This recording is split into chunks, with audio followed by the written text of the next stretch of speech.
नमस्कार दोस्तों, मैं हाजिर हूं झारखंड के प्रमुख समाचार पत्रों में छपी गढ़वा पलामू समेत 24 जिलों की चुनिंदा बड़ी खबरों के साथ। जानिए आज की तमाम बड़ी खबरें जो आपके लिए जानना बेहद जरूरी है। चाहे बात हो मैया सम्मान योजना की, पीएम और अबुआ आवास की या फिर राशन कार्ड और पेंशन जैसी योजनाओं की। बुधवार को होने वाली कैबिनेट की बैठक बेहद अहम मानी जा रही है। संभावना है इसमें पेशा नियमावली का प्रस्ताव रखा जाएगा। राज्य सरकार की इस बैठक में ग्रामीण विकास विभाग का प्रस्ताव पहले ही भेज दिया गया है। अब 13 नवंबर की कोर्ट की डेडलाइन से पहले सरकार को नियमावली लागू करनी होगी। झारखंड हाईकोर्ट ने स्पष्ट कहा था, जब तक पेशा नियमावली लागू नहीं होगी राज्य में बालू घाटों और लघु खनिजों के आवंटन पर रोक बनी रहेगी। दरअसल पेशा कानून 1996 में लागू हुआ था। इसका मकसद आदिवासी इलाकों में ग्राम सभा की शक्तियों को सशक्त बनाना, उनके जमीन जल जंगल के अधिकारों की रक्षा करना था। लेकिन झारखंड में अब तक नियमावली नहीं बन पाई। 2 बार 2019 और 2023 में ड्राफ्ट तैयार हुआ, लेकिन इसे लागू नहीं किया जा सका। अब झारखंड हाईकोर्ट की सख्ती के बाद सरकार पर दबाव है, 13 नवंबर से पहले पेशा नियमावली को कैबिनेट से मंजूरी दिला दिया जाए। 11 नवंबर को पलामू, गढ़वा, चतरा, गुमला, लातेहार और लोहरदगा जिले में शीतलहर चलने की संभावना है। 12 नवंबर को सिमडेगा जिला भी इस लिस्ट में शामिल हो जाएगा, यानी 12 तारीख को 7 जिलों में तेज ठंडी हवाओं का असर रहेगा। मौसम विभाग ने कहा है, उत्तर पश्चिम से आ रही सर्द हवाएं रात के तापमान को 10 डिग्री से नीचे ले जा सकती हैं। बच्चे, बुजुर्ग और बीमार लोगों को सुबह और रात के समय बाहर निकलने से बचने की सलाह दी गई है। अब झारखंड में सर्दी पूरी तरह शुरू हो चुकी है। स्वेटर, जैकेट और मफलर निकाल लीजिए, क्योंकि ठंड अब रुकने वाली नहीं है। सरकार ने सर्वजन पेंशन योजना के तहत लाभुकों के खाते में नवंबर महीने की राशि 1000 रुपए भेज दी है। गढ़वा जिला सामाजिक सुरक्षा कोषांग के सहायक निदेशक पंकज गिरी ने बताया है कि राशि सोमवार को लाभुकों के खाते में भेज दी गई। इससे पेंशन योजना के हजारों लाभुकों में खुशी की लहर है। लोगों का कहना है कि त्योहार के बाद यह रकम राहत लेकर आई है। हालांकि अभी केंद्र सरकार की इंदिरा गांधी वृद्धा पेंशन, विधवा पेंशन और विकलांग पेंशन योजना की राशि आवंटन के अभाव में नहीं भेजी गई है। अधिकारी ने साफ तौर पर बताया कि जैसे ही आवंटन मिलेगा राशि लाभुकों के खाते में भेजी जाएगी। वहीं मैया सम्मान योजना को लेकर फिलहाल कोई नया अपडेट नहीं है। कुल मिलाकर गढ़वा में सर्वजन पेंशन योजना के तहत लाभुकों के खाते में पैसे पहुंच चुके हैं, लेकिन बाकी योजनाओं के पैसे के लिए गढ़वा वासियों को अभी और इंतजार करना होगा। मौसम विभाग ने झारखंड के किसानों के लिए एडवाइजरी जारी की है। शीतलहरी से आलू की पत्तियों को नुकसान, सरसों की फसल में लाही और झुलसन रोग बढ़ने की आशंका है। मौसम विभाग ने किसानों को सलाह दिया है कि शाम में हल्की सिंचाई करें ताकि मिट्टी में नमी बनी रहे। फसलों की सुरक्षा के लिए मौसम विभाग ने दवा का छिड़काव करने की सलाह दी है। नवजात पशुओं को ठंड से बचाने के लिए अलाव जलाएं और सुतरी का बोरा ओढ़ाने की सलाह दी है। आपको बता दें, राज्य के कई हिस्सों में तापमान में 3 से 4 डिग्री तक गिरावट होने लगी है। कांके में न्यूनतम तापमान 10.4 डिग्री सेल्सियस तक पहुंच गया, जबकि डाल्टनगंज में सबसे बड़ी गिरावट दर्ज की गई है। अब ठंडी हवाओं के साथ साथ सुबह शाम कपकपी बढ़ेगी। कई जिलों में तापमान 10 डिग्री के आसपास तक गिर सकता है। पलामू के सोया पहाड़ पर खनन लीज देने के मामले में झारखंड हाईकोर्ट पूरी तरह से सख्त है। रांची हाईकोर्ट ने पलामू डीसी से जवाब मांगा है। दरअसल हुसैनाबाद के सोया पहाड़ में साल 2017 में फर्जी दस्तावेज के आधार पर खनन लीज देने का आरोप है। प्रार्थी की ओर से कहा गया है, जहां खनन की अनुमति दी गई वहां से सिर्फ 500 मीटर के अंदर स्कूल, मंदिर और मस्जिद मौजूद हैं। ऐसे क्षेत्र में खनन की अनुमति सुप्रीम कोर्ट के निर्देशों का उल्लंघन है। अदालत ने डीसी से कहा है, इस पूरे मामले पर स्पष्ट जवाब पेश करें। अब इस केस की अगली सुनवाई 1 दिसंबर को होगी। पिछली सुनवाई में सरकार की ओर से कहा गया था, यह इलाका पहले जंगल झाड़ प्रकृति का था, लेकिन अब मामला गंभीर रूप ले चुका है।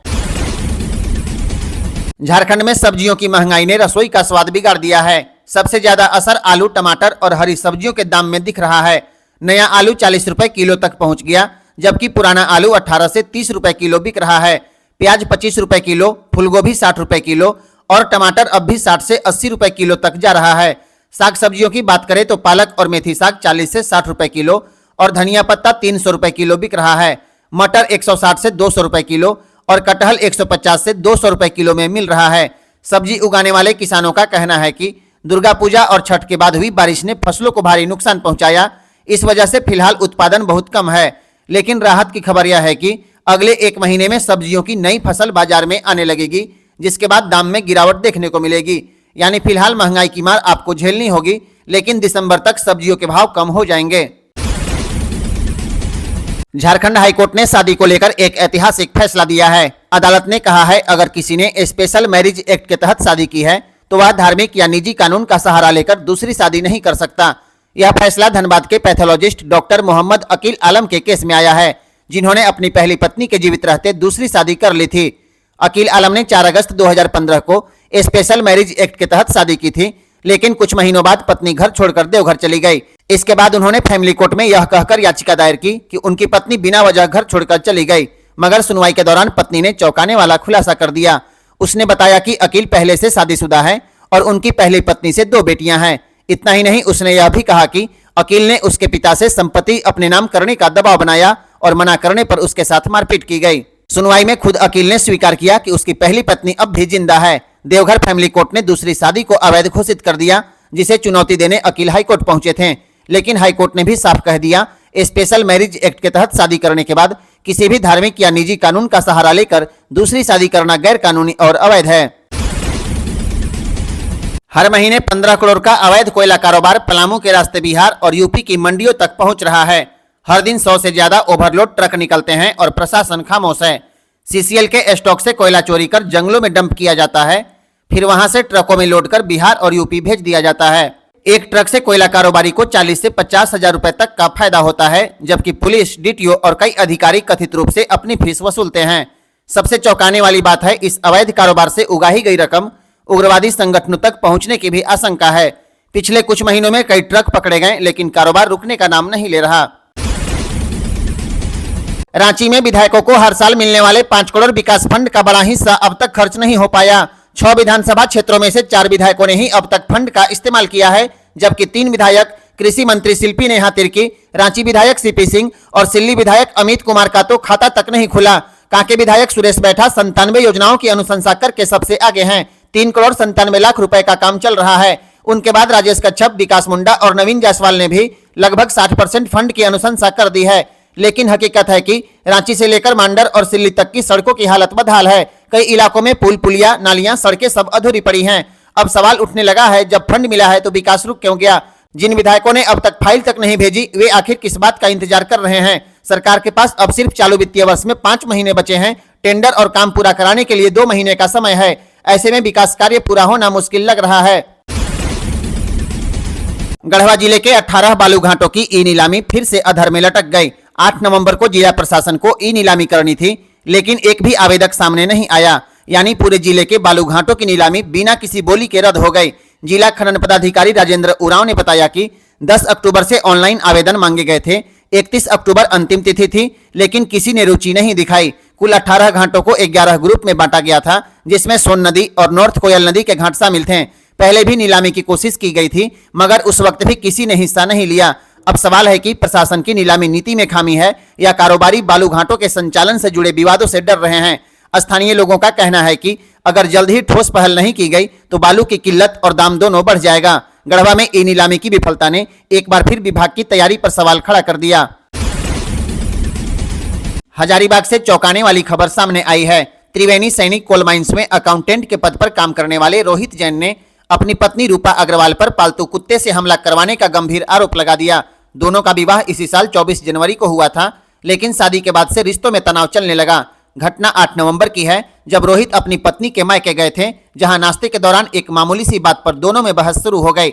रोहित ने पत्नी को सोने की जगह आर्टिफिशियल ज्वेलरी पहनने की सलाह दी। इसी बात पर विवाद इतना बढ़ गया कि पत्नी ने कथित तौर पर अपने पालतू जर्मन शेफर्ड को हमला करने के लिए उकसा दिया। कुत्ते ने रोहित पर झपट्टा मारा और उसे बुरी तरह घायल कर दिया। काफी मशक्कत के बाद घर वालों ने किसी तरह उनकी जान बचाई। फिलहाल रोहित अस्पताल में भर्ती हैं और उनकी हालत गंभीर बताई जा रही है। पुलिस ने इस मामले में एफआईआर दर्ज कर दोनों पक्षों से पूछताछ कर रही है। अब कॉलेज और यूनिवर्सिटी में नामांकन के नियम बदल गए। अब किसी भी विद्यार्थी से 1 से ज्यादा सेमेस्टर की अग्रिम फीस नहीं ली जाएगी। यानी एडमिशन के समय सिर्फ उसी सेमेस्टर या साल की फीस देनी होगी। एक साथ 2 या 3 सेमेस्टर की रकम नहीं मांगी जा सकती।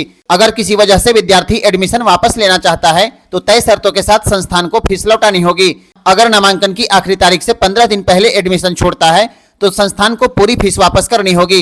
15 दिन के भीतर छोड़ने पर 80%, 30 दिन के अंदर छोड़ने पर 50% और 30 दिन बाद छोड़ने पर कोई रिफंड नहीं मिलेगा। आपको बता दें, कॉशन मनी और सिक्योरिटी पूरी तरह लौटानी होगी। यूजीसी ने यह भी कहा है कि कॉलेज अब छात्रों के मूल प्रमाण पत्र नहीं रख सकते, सिर्फ सेल्फ अटेस्टेड कॉपी ही ली जाएगी। वेरिफिकेशन के बाद मूल सर्टिफिकेट तुरंत लौटाना होगा। जो संस्थान इन नियमों का उल्लंघन करेंगे उन पर कार्रवाई तय है।